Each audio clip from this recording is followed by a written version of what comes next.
working in this industry, it can push you in a lot of different directions that are not necessarily positive. Violence as far as child. One of the actors spoke on it, Elijah Wood, and then recanted what he said based on the fact that he didn't want to be looking a bad light. Lots of weird things happen to kids all the time, all around the world, every day. You know, I have something to show for it. I can tell you that the number one problem in Hollywood was and is and always will be. Nobody talks about yet. It's the big secret. And it's widespread? Oh, yeah. Lately, Elijah Wood, the former child star, has been making some serious headlines because he's opened up about how some of his fellow child actors were mistreated back in the day. Elijah Wood has made the explosive allegation that Hollywood is in the grip of a child abuse epidemic, with rich and powerful industry figures child actors with impunity. And if you think this kind of thing is new in Hollywood, think again, because the late Paul Mooney also spoke out about how his child star friends suffered in the industry. Hollywood likes you in a certain way. They like you a certain way. They have Hollywood's interesting. They like you a certain way when you're black. You see, Mooney's insights weren't taken seriously at the time, but recent events have shown he might have been right all along. Recently, Tyler Perry and Oprah's alleged sinister actions have also come to light, something Mooney predicted long ago. Yeah, Oprah and whatever the other man's name is, that man that dresses up like a lady, what's his name? Yeah, the one that has Alzheimer's. He's from God, he's a man. He just stay in the dress. He can't help himself. But what has it to do with Elijah? You guessed it right. These two producers are also believed to have ruined young actors like Elijah Wood, Corey Feldman, Macaulay Culkin, and Scarlett Johansson. Is that because you're just not interested, or? Yeah, kind of not interested. I don't really like the pursuit of it. You know, like what it takes the whole process, to auditions, exactly. I don't like being on the circuit. As you saw, it's a pretty tight-knit scene. It is believed that there's this group in the industry that keeps an eye on young artists, and as they're easy targets, they just swoop in on them. I mean, understand that things happen in families, and there's a lot of things going on in families that we don't know about. There's a lot of family secrets which should be kept a secret. But do you think that's the whole story? You might be wrong, because the truth is even uglier than that. Eventually, kids are going to come forward, a little too late, but still come forward and say how they have been touched by someone inappropriately. I'm saying that there are people that were the people that did this to both me and Corey that are still working, they're still out there, and they're some of the richest, most powerful people in this business. So hold on to your seats tightly, as this is going to be a crazy ride. You know, Hollywood is pretty much the epicenter of entertainment. It's where we get our favorite movies, TV shows, and where some of our most beloved stars shine. But let's not kid ourselves. Beneath all that glitz and glamour, there's a seriously dark side. One of the worst parts about Hollywood is how it exploits young talent.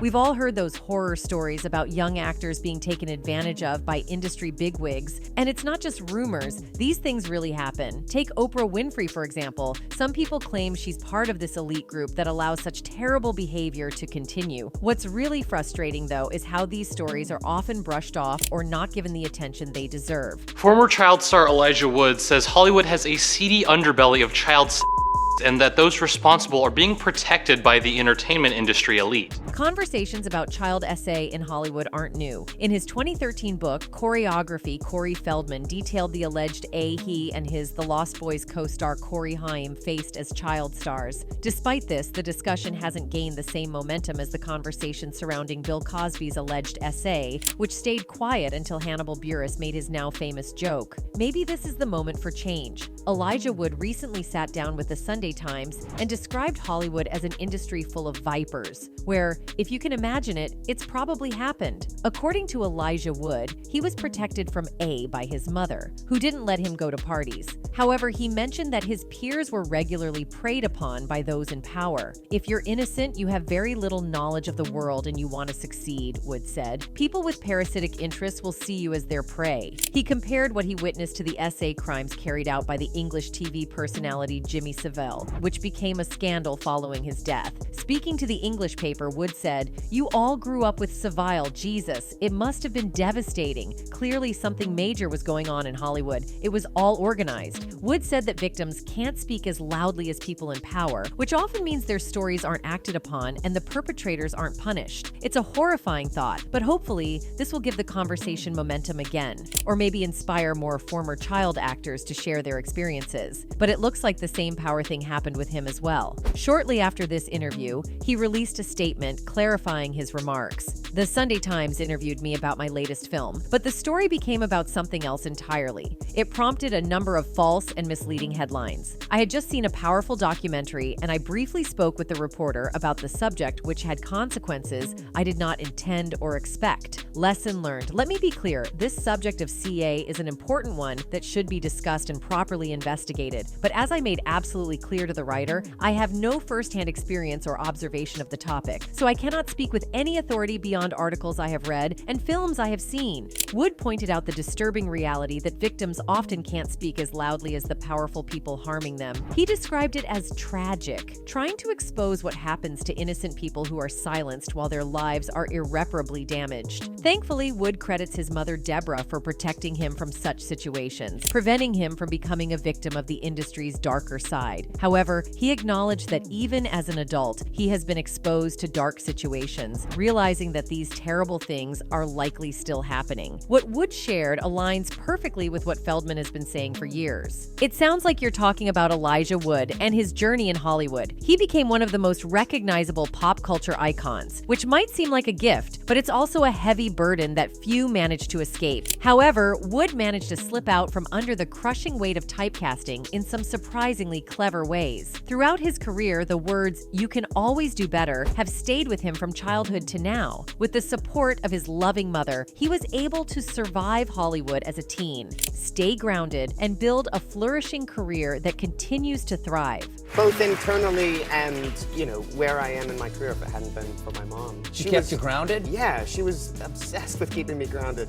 She drilled humility in. However, in his flourishing career, he has seen many things that should not be performed, and one such thing is CET. It was during his focus on work that Elijah met the love of his life and the mother of his son. From a young age, Elijah Wood knew he wanted to entertain. As the second of 3 children born to Debbie and Warren Wood, he grew up in a loving family that supported his interests in music and acting. At just 7 years old, Wood started modeling and taking piano lessons. He began landing roles in school productions like The Sound of Music and The Wonderful Wizard of Oz. His professional career started early, appearing in Paula Abdul's Forever Your Girl music video in 1988. Early in his acting career, Wood appeared in notable works such as Back to the Future Part 2, Paradise, and The Good Son. His role in Child in the Night caught the attention of directors, establishing him as a promising actor from Iowa. However, at 15, he had to take a break due to personal issues. His parents were going through a divorce. While difficult, it didn't impact him as severely as it might have other teenagers in similar situations. After taking some time off to focus on himself and his family, Elijah Wood returned to Hollywood with his role in Flipper, a family adventure film about a teenage boy caring for a wounded dolphin.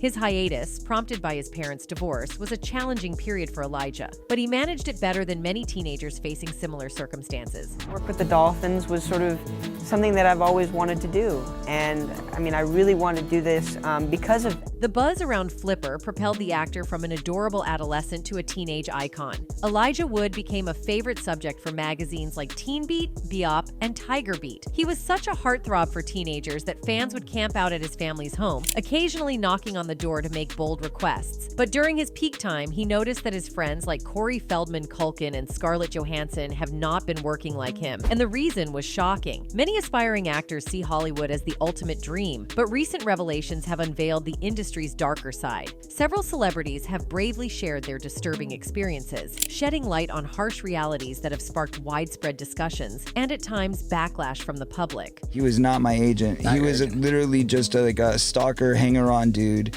that basically got into my life because he worked for the Saturn Awards and was trying to give me an award. So he called me up. Corey Feldman started his acting career at the incredibly young age of 3. At such a young age, a child can't give informed consent or fully understand the implications of entering the entertainment industry. Typically, the responsibility falls on the parents, and it's evident that Corey's mother recognized the potential financial benefits of her child's career. Starting so young deeply impacted Corey's life, exposing him to the challenges and darker sides of Hollywood that he later confronted. Because my mom was doing it with somebody on the set of The Lost Boys. Okay. This hot little Asian woman who I was sitting there one night because I was falling asleep and I was depressed. During his peak career years like Elijah, Corey likely earned a significant amount of money. However, Corey has alleged that his mother exploited his earnings, which is unfortunately a common issue among child stars in entertainment. To address such challenges and safeguard their finances, some young actors, like Corey, have sought legal emancipation from parental control.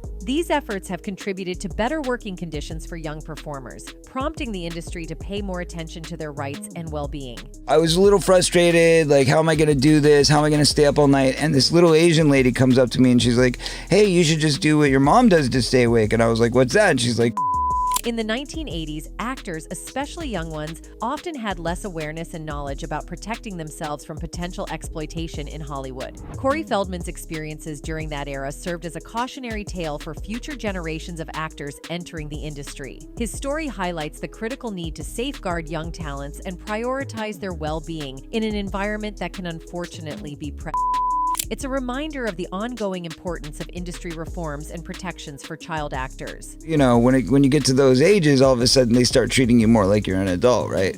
And the work code still applies. Back in 2013, Corey did something really brave. He dropped a memoir spilling the beans on the awful stuff he and Corey Haim went through in Hollywood when they were just kids, like 11 to 13 years old. It shone a big spotlight on how some big shots in the industry treated them, sparking a lot of talk about how Hollywood needs to do better at protecting young actors and holding people accountable. I was like, oh, okay, well, she makes it sound so easy and harmless, I might as well. If my mom's doing it, how bad could it be, you know? His revelations about the A he faced during his career, especially during his childhood years, extended beyond Hollywood. He also disclosed that his struggles with substance A later in life were partly a result of the trauma he endured during those difficult years. We did it, we had fun, it was like, you know, we were talking, we were sitting in this girl's apartment, she takes me out driving, she taught me how to drive a stick shift high on Corey's choice to speak up, maybe even name names of those who hurt him and Corey Haim, shows how deep-seated the problems are in showbiz, especially for child actors. It's like what Brooke Shields went through, being exploited and all at such a young age. Corey's revelations really push for more awareness and protection for young performers. By shining a light on these issues, he's starting conversations that could really shake up how the industry deals with mistreatment, making sure kids in the biz stay safe and cared for.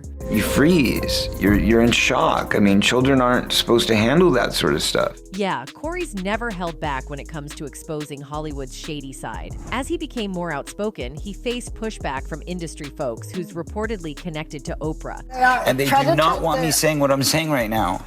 Are you saying that they're Yes. Oprah's been through her fair share of controversies, accusations of smear campaigns against critics, sabotaging careers, and even some really disturbing claims. Oprah legitimized the notorious Jao Tashira, aka John of God, as a miraculous faith healer, one who could cure cancer. Back in 2007, Oprah Winfrey decided to open a boarding school in South Africa, inspired by Nelson Mandela. She named it the Leadership Academy for Girls. Despite opposition from the South African government due to its high costs in a poor area, the school opened with facilities like salons and gyms, which raised eyebrows. There have been scandals at the school over the years, though conspiracy theories about HT are unsubstantiated. Look up, man.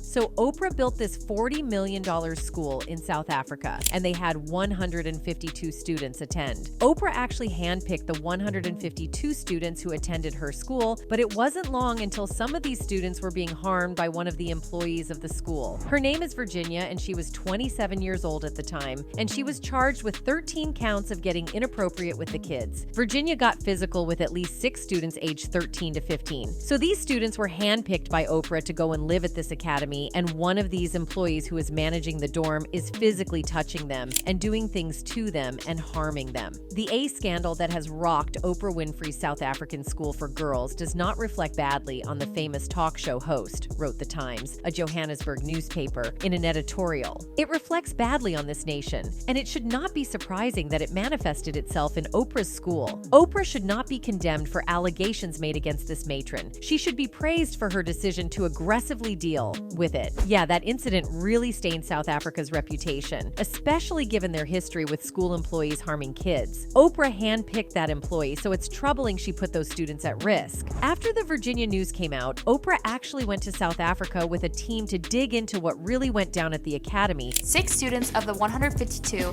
accepted students by Oprah to attend the institution, laying accusations on the dorm matron Virginia Tinley Mascabo. It's crazy how things unfolded at Oprah's school in South Africa. She had to go there herself to get to the bottom of it all, given her name's attached to it. And yeah, that Virginia case, cleared of charges, but then they turned around and tried to sue Oprah for defamation. Justice systems can be a mess anywhere, right? And then there's more drama at the school. Less than 2 years later, another incident popped up. Some students were in physical altercations, and there was pressure to keep quiet about it. 7 students got suspended for allegedly intimidating others and doing inappropriate stuff. It sounds like things have been pretty turbulent there since it opened, so people are puzzled why Oprah visited the school less than a year ago to sort things out. Yet issues like this are still happening. How does a 15-year-old get away with pressuring their schoolmates into keeping quiet and lying to officials about it? And this next incident is even more disturbing. So apparently less than 2 years after that second scandal, cops found a dead newborn at Oprah's school in South Africa. One of Oprah's hand-picked students, who hasn't been identified yet, gave birth there. Instead of seeking help, she reportedly ended up putting the baby in her backpack. She had to go to the hospital later for bleeding, probably from giving birth in the school. It's a really sad and messed up situation. Oprah can't control everything in her students' lives, but she can choose who she associates with.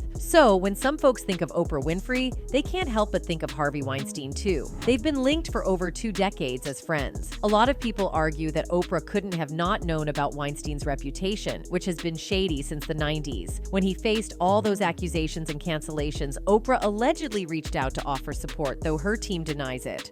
But because of her longtime friendship and sympathy shown towards him, people wonder why Oprah would stick by someone like him, especially given his disgusting behavior. They had a really close friendship, and the photos make it seem that way. Some even believe Oprah might have encouraged actresses to get involved with Harvey Weinstein. Rose McGowan tweeted about it, saying, "I am glad more are seeing the ugly truth of Oprah. I wish she were real, but she isn't." From being pals with Weinstein to abandoning and destroying Russell Simmons' sick victims, she is about supporting a sick power structure for personal gain. She is as fake as they come. #Lizard. Another person who spoke against Oprah is singer Seal. He also accused Oprah of facilitating Jeffrey and Harvey. The nature of Oprah's allegedly purported relationship with Jeffrey Epstein is currently shrouded in a great deal of mystery. As can be seen from the conversation that has taken place online, many people are under the impression that Oprah was involved in Epstein's choice of victims. There was even the possibility that the Floridian residents who accused Oprah of being a part of an organization that dealt with HT were right in their assertions. Later on, however, Oprah disproved all of these rumors that were circulating on Twitter, saying, "Just got a phone call that my name is trending and being trolled for some awful fake thing. It's not true. Haven't been raided or arrested," she wrote. "Just sanitizing and self-distancing with the rest of the world. Stay safe, everybody." Oprah has tried to address Harvey Weinstein publicly, but it seems like she never quite gets to the heart of the matter. Some people feel she's more about protecting him than condemning his actions. Silver lining. And so I think this is a watershed moment. And if we make this just about Harvey Weinstein, then we will have lost this moment. So it's not only Corey's or Elijah's story. Macaulay Culkin has also talked about such things. It all kicked off with an article that's been making waves. According to this unverified piece, Culkin allegedly said that powerful figures are involved in disturbing rituals with young actors. The headline, "Macaulay Culkin, Satanic Elites Do the Unthinkable to Young Ones During Rituals," is quite shocking. The article claims Culkin accused studio executives of engaging in terrifying rituals with young actors, painting a really grim picture straight out of a dark Hollywood thriller. People treat you differently? I'm always treated differently. Yeah. Whether I like it or not. In December 2017, various unreliable websites circulated articles alleging that former child actor Macaulay Culkin stated in a radio interview that Hollywood is controlled by Satanic P, who ritually children. These claims appeared on sites like Your Newswire, Neon Nettle, and News Punch, which are notorious for spreading sensationalized and false information. Since then, similar stories have been duplicated by other fake news websites. Hollywood executives are described as bloodthirsty Satanists who ritually ate children in the industry, according to Macaulay Culkin. He claims he survived because he was a smart, suspicious kid and became too famous to be like some of the other kids. Culkin stated, "You learn early to recognize which of them want to A you, and which have even darker tastes." He explained that the worst of them wear shoes made from the skin of children that they ritually M. Speaking on a radio show in Paris, France, Culkin remarked, "Have you seen leather products made from human skin? It has a very unusual, distinctive look. I learned at a young age to identify it." Moreover, in a controversial article on News Punch attributed to Alan Smithy, it was claimed that Macaulay Culkin revealed in a radio interview that Hollywood is controlled by satanic P. Culkin, alleged that at the age of 11, a Hollywood executive tried to get him addicted to crack and boasted that his custom-made leather shoes were crafted from the skin of deceased child star Heather O'Rourke. These explosive allegations reportedly surfaced in French media, including Les Echos, but all related reports were swiftly removed within an hour of being published online. The claims made by Your Newswire, Neon Nettle, and News Punch regarding Macaulay Culkin's alleged statements in a French radio interview about Hollywood executives being satanic P's who children and use their skin for products are entirely fabricated. Moreover, Scarlett Johansson has also been involved in such issues. Scarlett spoke for the first time about the Woody Allen SSA allegations since being called out in Dylan Farrow's open letter last month. Johansson, along with Kate Blanchett, Alec Baldwin, and others, was addressed by Allen's estranged daughter in an open letter detailing Farrow's alleged essay at the hands of Allen. Johansson finally spoke out about the controversy in an interview with The Guardian published Saturday. "I thought it was irresponsible to take a bunch of actors that will have a Google alert on and to suddenly throw their name into a situation that none of us could possibly knowingly comment on," Johansson said. "That just felt irresponsible to me." Johansson had often been seen as a muse for Allen, appearing in his films Matchpoint, Scoop, and Vicky Cristina Barcelona. When asked about the backlash to Allen, the actress said she didn't think there was one. "I'm unaware that there's been a backlash," she said. "I think he'll continue to know what he knows about the situation, and I'm sure the other people involved have their own experience with it. It's not like this is somebody that's been prosecuted and found guilty of something, and you can then go, I don't support this lifestyle or whatever. I mean, it's all guesswork. Even fans have noticed all these weird incidents, and one of them wrote, I always believed Corey. Since he had the courage to speak up, he has changed it so much for other stars and other victims. He was so brave to face it all. There is some absolutely evil, sick people out there. I hope through him in time, things will change for the better for the other victims." Another one added, "I didn't believe Oprah could possibly be connected with any of this until she started That Girl's Scoo-Eye, and then I expected stories to come out years later about problems there. That's it for today. See you in the next video. Until then, goodbye."